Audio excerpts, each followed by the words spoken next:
Next, May is Mental Health Awareness Month, and Zenithia Brown. Yes, that's right. Yes, with the National Alliance on Mental Health Mid-Carolina. She's dropping by as part of their awareness campaign. It's really great to have you on the show today. Thank you so much for having me. And I find your theme quite thought-provoking because it is not something like, let's find the cure. It's cure stigma. Cure stigma. I thought that was pretty interesting. Exactly. Could you tell us why that's so important? It's actually very important because when people feel stigmatized, they don't feel comfortable about talking about their illnesses. And when you don't talk about it and when you don't seek help for it, it just progresses. It doesn't get better. For example, if you have diabetes, you get treatment for that. You go to the doctor and say, hey, I think something's going on. Okay. And they test your blood sugar. Where, if you're depressed or if you can't get out of bed or if you're feeling anxious, you need to seek help for that as well. And if you feel like people are going to judge you, then you're less likely to seek help and get better. And when you have a mental illness that's affecting your personal life, your job, your family, any other aspects of your life, you need to seek help for that. Okay. And you need to feel comfortable seeking that help. And I was doing a little bit of reading up on the topic. There's millions of people with a mental health issue. 1 in 5 adults in the United States will deal with some form of mental illness through their lives. And I honestly, I want to say that's probably a little low, if you ask me. Because maybe from people reporting it. Exactly. Because, people don't think about it, but grief is actually a form of depression. Okay. And some people deal with grief and they move on, and some people deal with grief for years.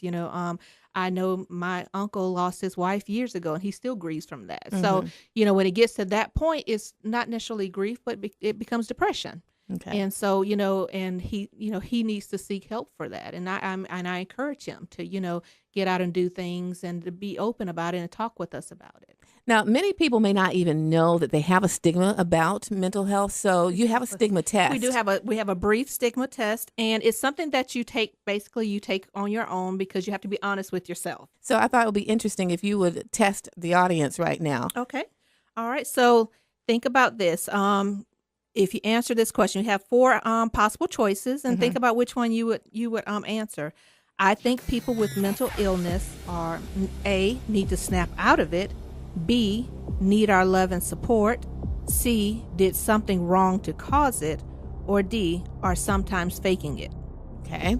And these questions, you have to be honest with yourself, and you have to be able to maybe make the hard decisions just to know where you stand on stigma. And what do you think?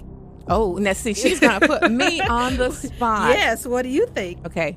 B, they need our love and support. Most definitely. And Okay. but you know what? I think if a lot of people are honest with themselves, they probably would say that they probably think they're sometimes faking it.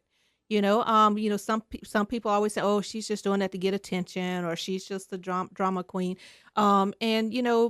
Sometimes I think if people are honest with themselves, they would probably say that, I think sometimes they're faking it, or sometimes they just need to snap out of it. Yes, come on, buck up.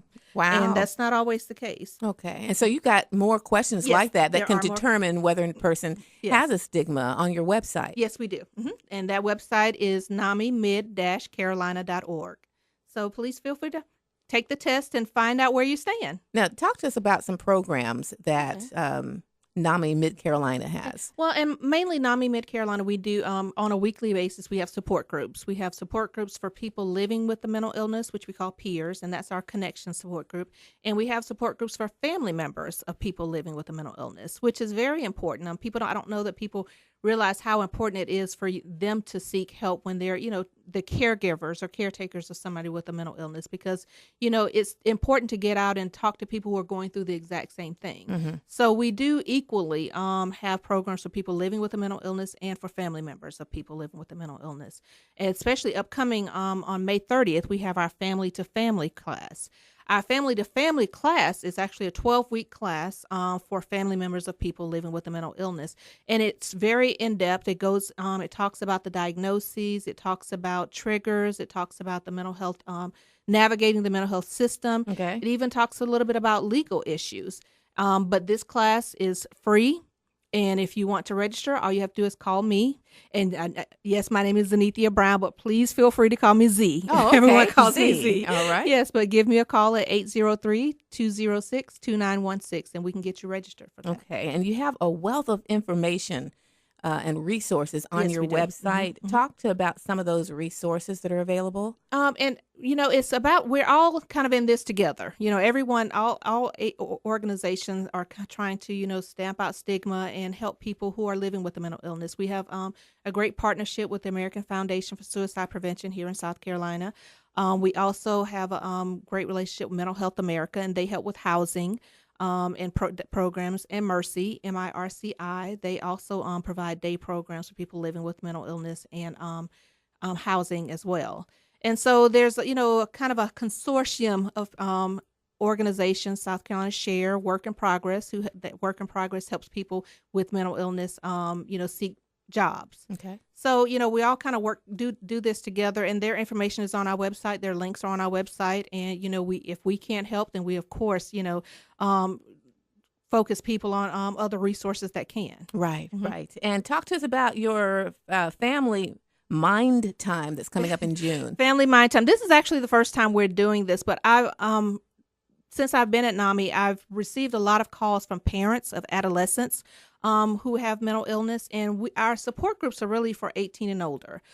So this is going to be something to where the parents and the children can get together and do an activity together, and we're going to separate them into groups and have a family support group for the parents, but also a youth support group for the kids, and that's usually, and we're looking for kids ages 10 to 18, and especially in that 10 to 14 age range, because I'm not sure if people know, but suicide is the leading cause of death for children 10 to 14 in South Carolina. Oh, wow. Yes. No, I didn't know that the leading either. cause, yes, the leading cause of death. And so we really need to start focusing a little bit more on our youth, because studies show that the younger you're diagnosed, the easier your recovery will be. Okay. And the sooner you seek treatment, the easier your recovery will be in your adult life. So, it's our first attempt to kind of work with parents and their children to see if we can kind of come up with some solutions. Super, super. Z Brown. Z Brown. And it's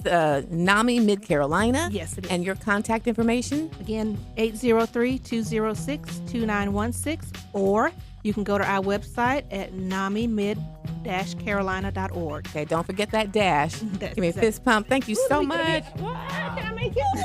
Oh, yes. Thank you so much for joining us. Thank you for having me. I appreciate it so much.